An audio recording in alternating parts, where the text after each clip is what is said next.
It's been fantastic to work for the Trust this year, but at the same time there's a lot of realisation. Around the Christmas period I've been delivering Christmas hampers. This year I actually went to the doors of the people who were receiving them, and I took a hamper to one particular family and I wished them, I hope you have a lovely Christmas, and the response back was, we'll do our best. And I walked away and I was just in floods of tears. Yeah, I'm delighted to be here to be able to recognise Steve for the fantastic work that he's done across the years. He's a very kind and generous man that donates a lot of his time into the programmes that we run at the Trust, which is all voluntary. Al's been with us for a number of years now and held many roles in the football club. 25 years of running matchday magic events and provisions and enabling young people to get to their first sight and first taste of football. Is just one of the highlights.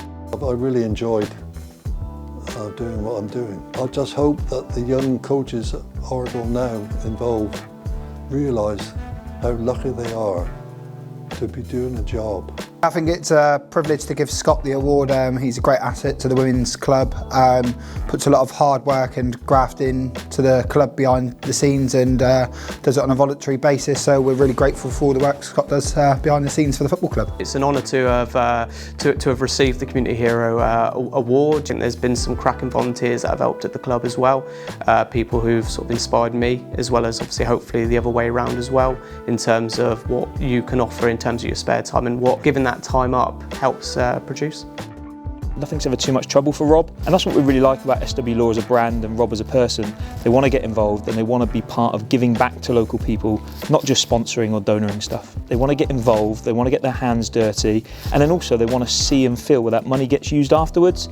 I went down to Plimpton, went and saw the wheelchair football team in action, and to see the money firsthand, it was great. The facilities, the equipment being used. Anyone would pay to put a smile on someone's face, so it was brilliant. Absolutely delighted with that. There's no one better who deserves this award than Colin Bunney. His energy and enthusiasm shines through on a day-to-day basis. I wish we could bottle it up and sell it, because we'd make a lot of money off of that. It's a great feeling, to be fair.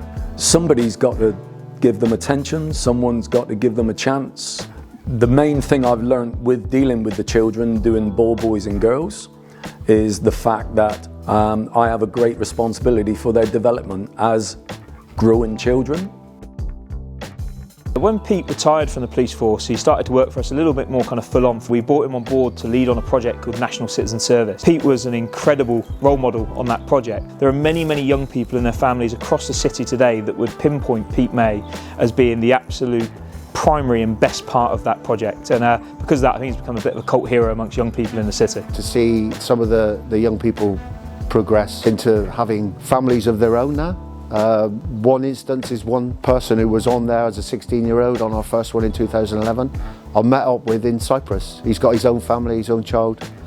He's running his own business, and that to me is the way that it worked. NCS worked in conjunction with Community Trust.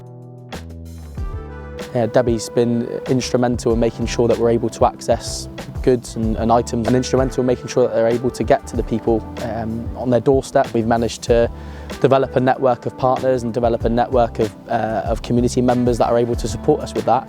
Being able to inspire children to relook at their futures, for them to come back in a few years' time and say, because of Project 35 and Ginsters and your Ginster chef, that inspired me to be a chef. I mean, that would be the absolute icing on the cake.